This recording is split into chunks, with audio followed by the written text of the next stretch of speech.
Assalamualaikum warahmatullahi wabarakatuh, Ibu Dian. Waalaikumsalam warahmatullahi wabarakatuh. Ibu Dian, bagaimana kabarnya hari ini, Bu? Alhamdulillah Bu, sehat. Sehat, keluarga juga sehat, Bu ya? Alhamdulillah Bu.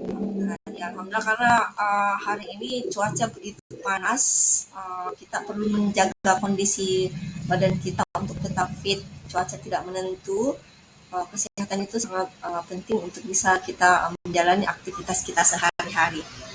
Baik Ibu Dian, kita bertemu di ruang virtual ini. Tentunya waktu kita tidak banyak tapi dibatasi, jadi langsung saja fokus ke kegiatan coaching kita. Tentunya Ibu Dian bertemu di sini, bertemu dengan saya di sini akan membicarakan sesuatu mungkin atau ada hal apa ya Bu ya? Ya betul sekali Bu Heruna. Saya ingin menyampaikan masalah yang ada di kelas saya, permasalahan belajar siswa saya Bu. Kebetulan saya kan mengajar fisika untuk kelas 12. Nah, yang saya amati akhir-akhir ini mulai pembelajaran tahun ajaran baru ini di kelas 3 itu peserta didik sepertinya matematika dasarnya minim Bu. Kenapa saya mengatakan seperti itu? Karena yang saya perhatikan perhitungan atau operasi dasar saja di penjumlahan mereka harus mencari alat hitung kalkulator seperti gitu ya.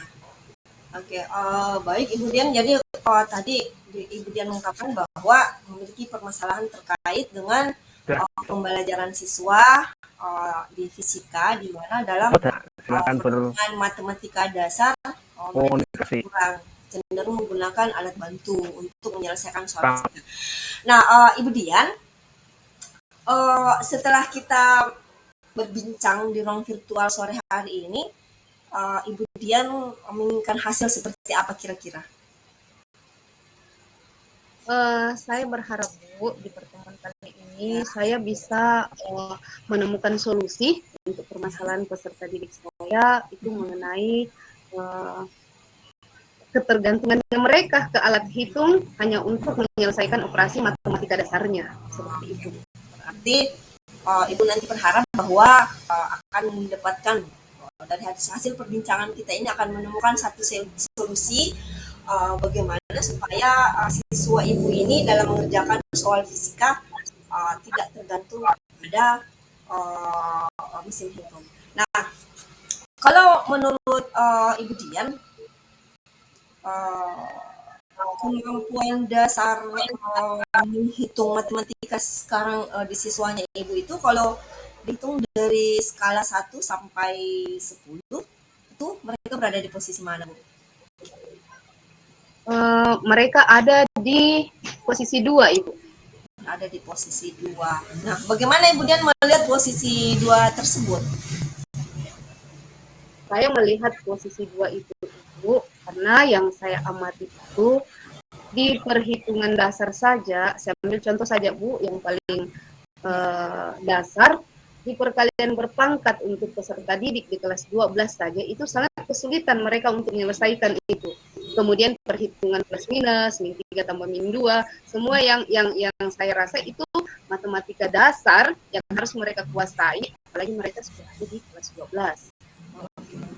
Berarti ini ya, tadi dari percakapan bahwa matematika dasar mengenai bilangan berpangkat plus minus itu mereka belum bisa dengan bagus. Nah, menurut Ibu kira-kira nih faktor-faktor apa saja mungkin ada faktor yang menyebabkan sehingga terjadi seperti itu kalau Ibu Dian mengamatinya?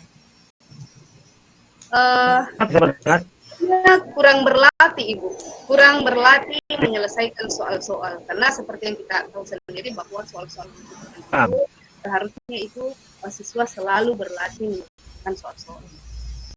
Selalu berlatih untuk mengerjakan soal.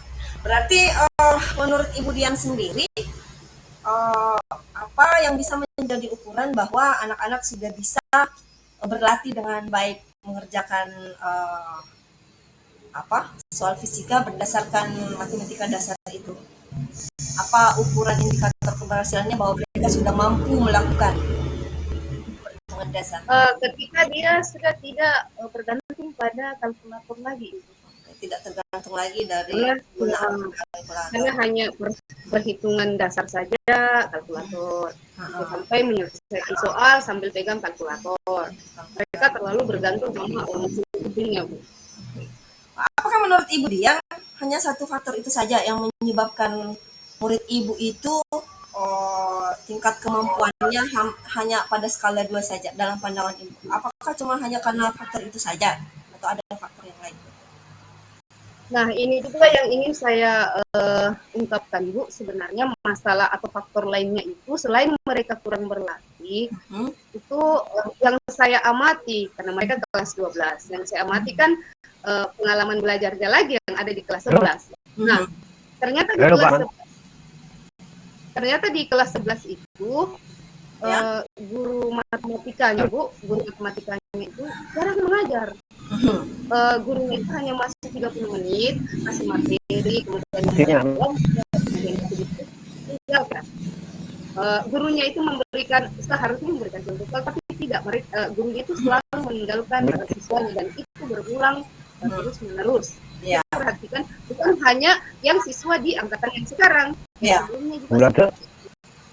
Berarti berdasarkan pengalaman dan pengalaman Ibu, selain dari keterbatasan akibat tergantung dengan mesin hitung itu juga salah satu faktor menurut Ibu adalah guru matematikanya sendiri yang terkadang meninggalkan kelas, kemudian hanya membiarkan murid untuk mengerjakan sendiri soal-soal tanpa dibimbing. Nah, menurut Ibu Dian sendiri, kira-kira nih, ini kan ada 2 faktor. Ukuran keberhasilan yang bisa Ibu Dian misalnya sudah misalnya berada dalam angka 1 sampai 10, yang Ibu bayangkan kemampuan siswa itu akan berada di mana yang Ibu Dian impikan? Karena ini persoalan menghitung, Bu, matematika. Di angka 8, 7, 8 saja itu saya sudah bersyukur sekali, Bu. Karena melihat ini memang materi matematika yang kita tahu bersama bahwa itu berhitung. Banyak operasi perkalian, penjumlahan, dan sebagainya. Di angka 7, di angka 8 saja, Bu, saya sudah sangat bersyukur sekali. Oke, berarti Ibu Dian punya standar di angka 7 atau 8, seandainya ini bisa diskalakan. Baik, Ibu Dian, bahwa tadi kan ada siswanya sendiri yang cenderung selalu bergantung kepada mesin hitung dan gurunya. Nah, sekarang untuk mencapai angka skala 8 ini, kira-kira Ibu Dian yang anak-anak bisa lakukan apa? Untuk siswa, Bu, saya berharap, karena saya rencananya ingin membagi mereka ke kelompok-kelompok kecil. Saya berharap setelah saya membagi mereka ke dalam kelompok-kelompok kecil, mereka bisa mencari waktu, karena saya juga paham ini kan full day sekarang, Bu, mereka harus belajarnya sampai jam 4. Nah, saya berharap setelah saya membagi kelompok-kelompok kecil, mereka punya waktu untuk berkolaborasi, bekerja sama, saling sharing, atau mencari mentor mungkin untuk mereka, supaya mereka bisa belajar kembali di matematika. Jadi menurut Ibu Dian untuk mencapai angka 8 itu murid bisa bekerja secara berkolaborasi, saling sharing, atau kalau perlu ada tutor sebaya ya. Kalau tidak tangkap begitu tadi, tidak salah tangkap. Nah, ya dari segi siswa. Tadi kan ada 2 nih Bu Dian, dari segi siswa dan dari segi guru. Nah, kalau menurut Ibu Dian untuk mencapai angka 8 tadi, dengan masalah guru tadi yang Ibu Dian paparkan bahwa terkadang cuma 30 menit memberikan contoh soal dan meninggalkan tanpa memberikan penjelasan, kira-kira apa yang Ibu Dian bisa lakukan untuk bisa mencapai angka 8 itu menurut Ibu Dian? Nah, untuk guru mata pelajaran yang ada di kelas 11, saya berencana, Bu, mengajak dia masuk ke komunitas kami, komunitas guru fisika yang ada di sekolah kami, karena kebetulan itu aktif, Bu. Ya. Itu selalu ada Halo. kegiatan kami berkumpul itu membahas tentang permasalahan-permasalahan yang ada di kelas. Ya. Entah itu kami membahas tentang permasalahannya peserta didik, ataukah mungkin materi-materi tertentu yang rumit atau tingkatannya lebih tinggi. Jadi saya berencana memanggilnya ikut ke komunitas kami. Jadi mungkin Bu, saya juga melihat bahwa mungkin ada penguasaan materi yang kurang. Semoga dengan bergabungnya dia di komunitas kami, dia sudah bisa mencoba untuk mengembangkan kembali. Oke, jadi dalam pandangan Ibu Dian bahwa penyebab dari guru ini selalu meninggalkan kelas di dalam kelas itu cuma waktu terbatas, itu salah satu faktornya karena penguasaan materi dari guru tersebut, dan Ibu Dian berencana untuk memanggil bergabung di MGMP. Ibu Dian sendiri itu ide yang sangat bagus. Kemudian nah Ibu Dian, kira-kira ini bisa tercapai dalam jangka waktu berapa nih lama targetnya Ibu Dian untuk mencapai angka 8 itu?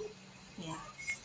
Saya berharap Bu itu bisa tercapai dalam waktu kurang lebih 2-3 bulan ke depan, karena itu berproses. Anak-anak juga butuh waktu karena ini pun kemudian gurunya sendiri karena dia juga butuh proses untuk itu memulainya.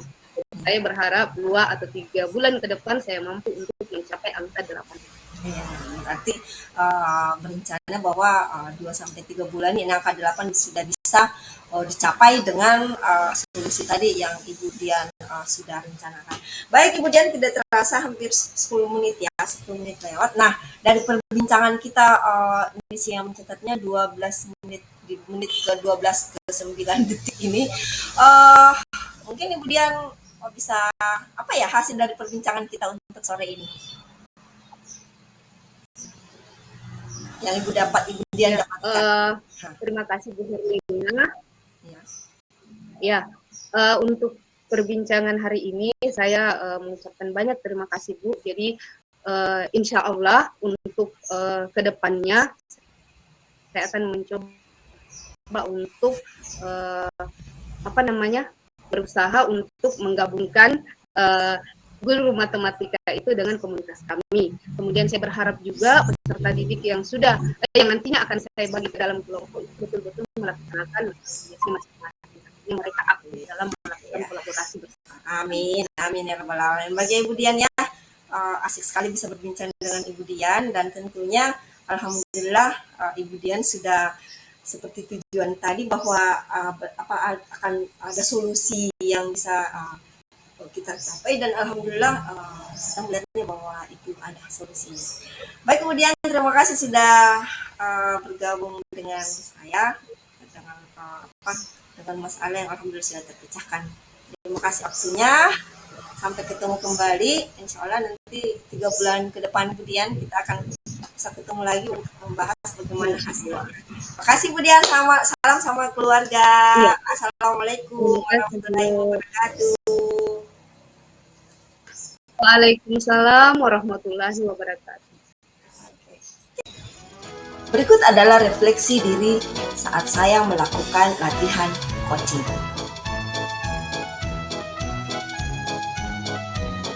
Yang berjalan dengan baik dalam kegiatan coaching ini adalah coach dapat memberikan umpan balik terhadap pertanyaan-pertanyaan yang saya ajukan. Dan dari umpan balik tersebut, kemudian membuat saya dapat menggali lebih dalam informasi coach dan pada akhirnya membuahkan hasil seperti yang diharapkan oleh coach.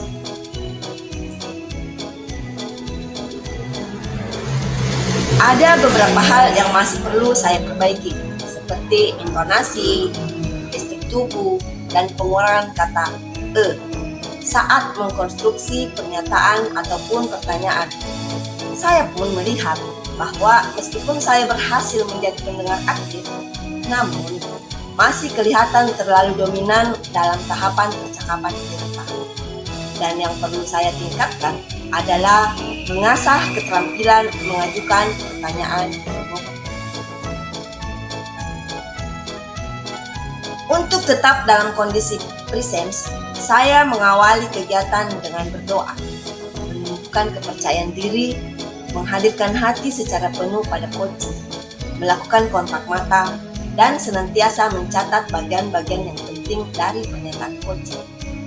Ketika merasa berada dalam suatu situasi kurang fokus, maka saya berhenti sejenak untuk menghela nafas dan berusaha menghadirkan diri kembali ke dalam situasi coaching. Untuk meningkatkan keterampilan coaching, saya akan terus berlatih baik terhadap siswa, teman sejawat, ataupun keluarga di rumah, dan yang paling penting adalah meningkatkan wawasan berpikir melalui kegiatan literasi agar mampu mengidentifikasi masalah melalui pertanyaan-pertanyaan.